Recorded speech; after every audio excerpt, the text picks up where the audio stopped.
Hi guys, it's Carissa here with Inky Fairy Designs, and today's video is featuring the Daniel Smith Extra Fine Watercolors.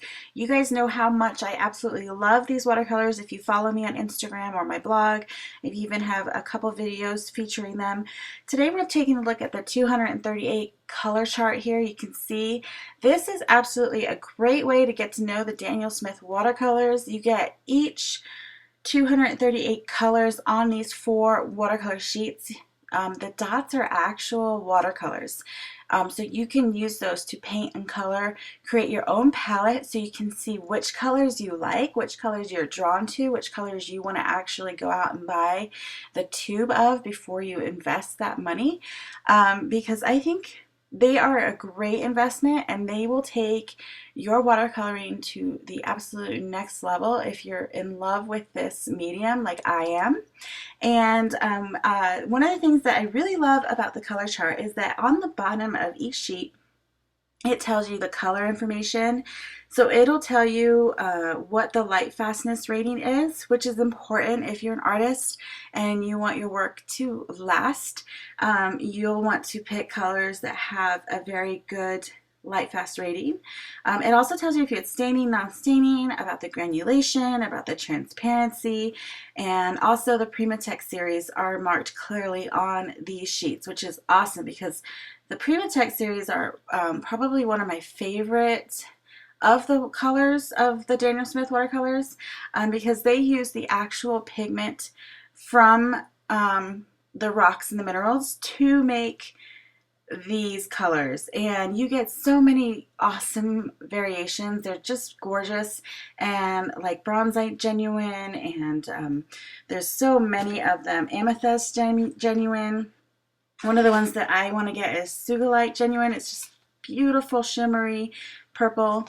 I wanted to show you how I am making my chart here. You can make your chart right on the watercolor paper that the dots come on, but I wanted to get more of a idea of how the colors look with a larger swatch area. So I just took strips of watercolor paper, my favorite watercolor paper, which is Arches cold press 140-pound watercolor paper, and I photocopied each of the charts with the paint on them, and then I printed those out and I just attached those thin strips of watercolor paper using some double-sided tape, and it secures it really well, and I'm able to get a larger area so I can see the granulation.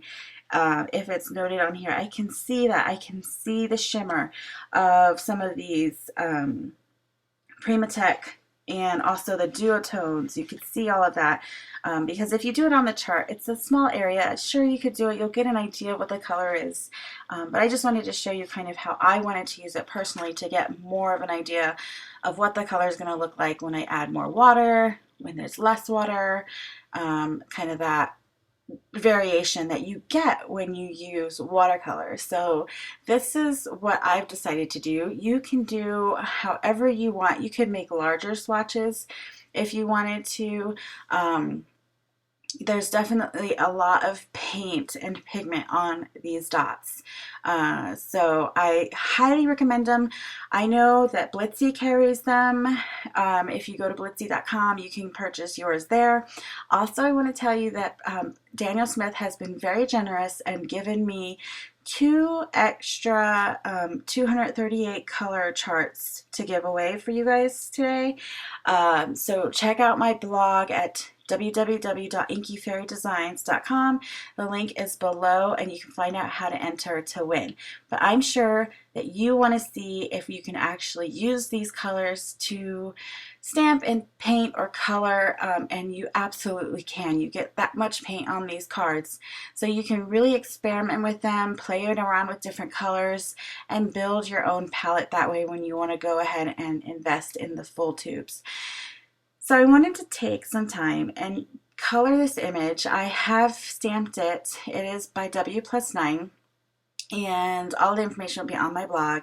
And I wanted to show you how I am using the colors off of the dot chart to color this in. I'm going to speed it up quite a bit and put on some music, and I'll be back with you in a bit.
one thing I wanted to kind of pop in here before we finish coloring the rest of this image is show you that as I use the colors when I'm coloring an image or I'm just playing around and painting in my watercolor journal, that's when I'll actually come and make my swatches when I've used that color. I don't necessarily sit down all at once and make my swatch charts. That's just not how I roll.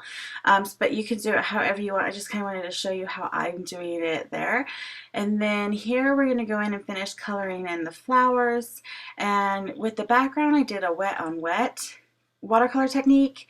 With the flowers, it's going to be more of a dry, and then I'll pull in some clean water and blend those colors. But on the flowers, I do a lot of blending with different colors, and I wanted to show you how pretty those colors work together. So I'm going to go ahead and put some music on again, and I will catch you on the other side.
Thank you guys so much for watching this video. If you liked it, please give me a thumbs up and subscribe to this channel. Get all the details for the giveaway below in the description box, and I'll see you next time.